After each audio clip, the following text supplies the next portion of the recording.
怎么躲我这？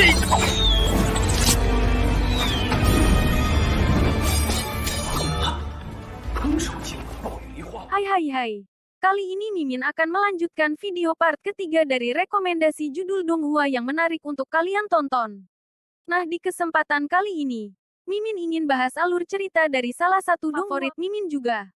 Donghua yang satu ini selain memiliki alur cerita yang sangat menarik, juga dikenal memiliki kisah romans yang sangat kental di dalamnya, di mana terdapat kisah bucin antara MC utama yang bernama Tang San dan kekasihnya yang bernama Xiao Wu. Bahkan saking bucinnya, mereka sampai disebut bak Romeo and Juliet-nya dunia Donghua oleh pecinta Donghua. Donghua ini berjudul Soul Land, serial animasi yang diadaptasi dari judul yang sama dengan novelnya, yang merupakan karya dari Tang Jian Sansao, yang juga sempat diangkat ke dalam drama China versi live action-nya berjudul Douluo Continent pada tahun 2021. Namun kali ini Mimin hanya akan membahas serial Donghua-nya saja. Oke, langsung saja kita masuk ke dalam pembahasan ceritanya. Di awal cerita Soul Land yang diawali dengan alur mundur, di mana ada seorang pemuda yang dikejar-kejar oleh beberapa pasukan dari sekte bernama Sekte Tang. Pemuda tersebut bernama Tang San.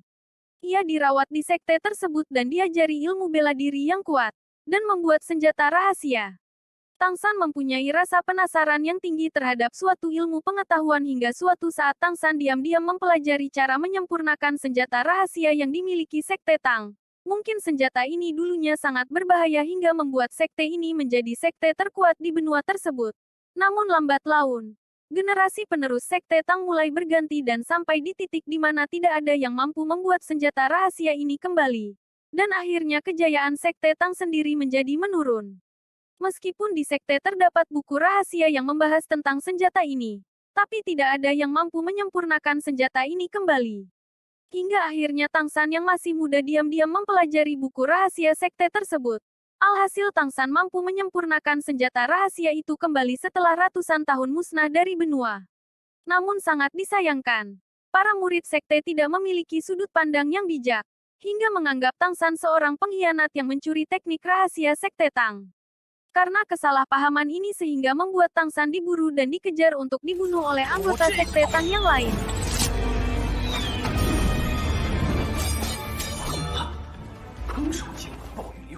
Akhirnya, Tang San memberikan hasil kerjanya berupa senjata rahasia terkuat di benua ini yakni Buddha Raging Lotus sebagai hadiah perpisahan sebelum Tang San akhirnya memilih untuk terjun dari sebuah tebing ke jurang lava di Devil Frown.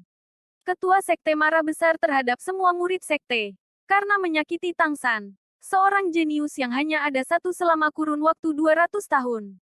Akhirnya Tang San akan diangkat sebagai penerus sekte Tangmen oleh ketua sekte jika ia masih selamat.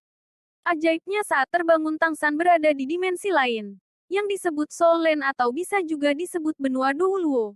Mungkin itu ribuan tahun di masa mendatang setelah kejadian di Devil Frown. Saat terbangun Tang San merasa bingung, karena ia berada di lokasi yang berbeda dan tubuh yang ia miliki masihlah tubuh seorang bocah ingusan. Namun kerennya, ingatan Tang San di masa lalu tetap masih ia ingat semua. Bahkan isi dari buku rahasia yang ia curi sebelumnya. Meski ia ingat semua ilmunya di masa lalu, namun tenaganya tidak sekuat tubuhnya di masa lalu.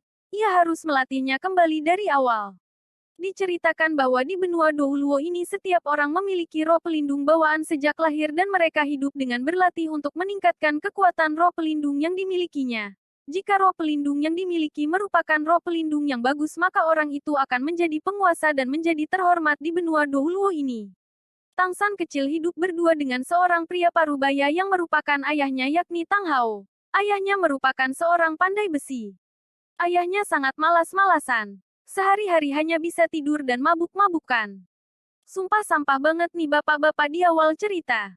Sedangkan Tang San lah yang merawat ayahnya yang nyampah itu. Ia masak dan mencari kayu bakar setiap harinya.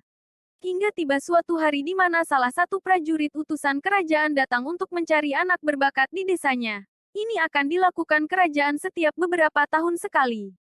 Setiap anak akan diminta melakukan ujian terlebih dahulu. Ujian yang dilakukan adalah mereka harus berusaha membangkitkan roh pelindungnya masing-masing. Jika roh pelindungnya merupakan roh pelindung yang bagus, maka ia akan direkomendasikan dan akan dididik di akademi yang bagus oleh kerajaan.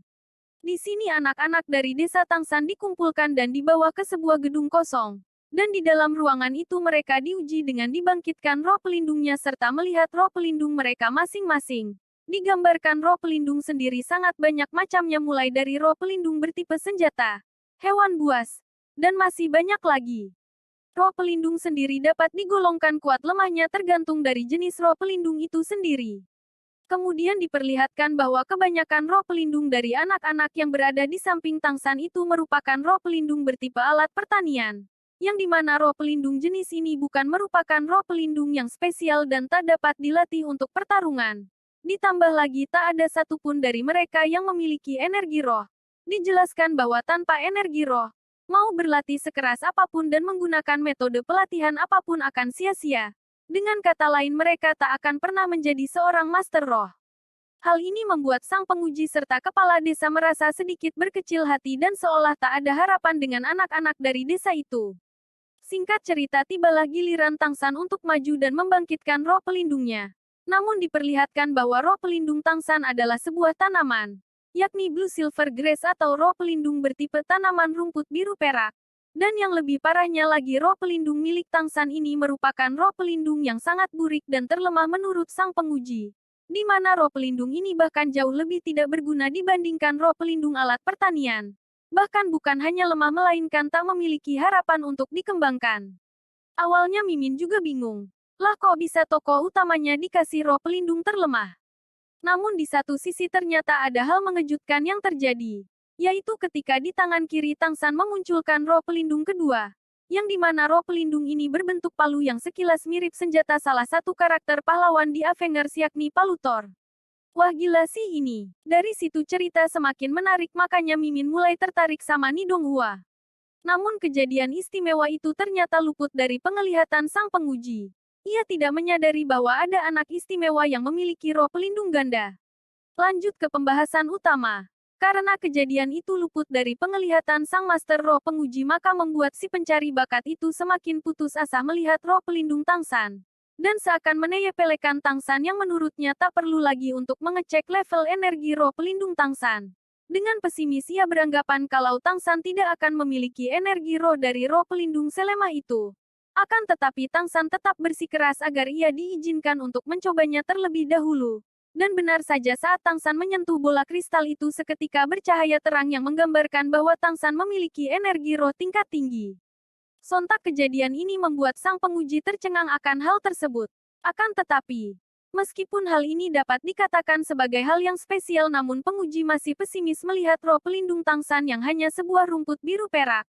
Mengingat rumput biru perak itu benar-benar lemah dan tak pernah ada sejarahnya bisa berkembang terlalu jauh menurut sang master roh penguji. Setelah ujian usai Pak Kepala Desa memberikan kabar baik bahwa sang master roh penguji meninggalkan surat rekomendasi kepada Tangsan untuk mendaftarkan dirinya ke Akademi Roh Pelindung di kota Nouding.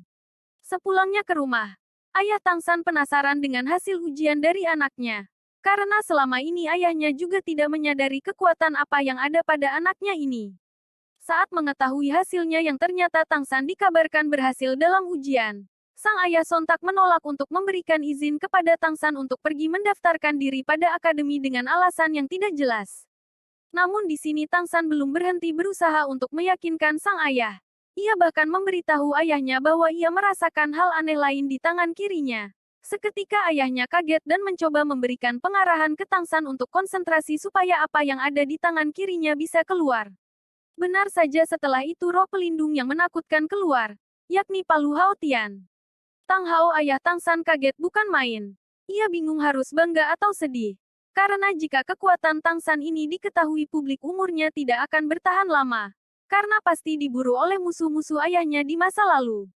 Digambarkan bahwa dulunya ayah Tangsan ternyata bukanlah orang sembarangan, ia merupakan pahlawan besar dan master roh tingkat tinggi yang mempunyai roh pelindung Palu Hao Tian juga.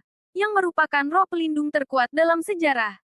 Dan roh pelindung ini juga bisa berkembang dengan sangat kuat di masa depan jika dilatih dengan baik.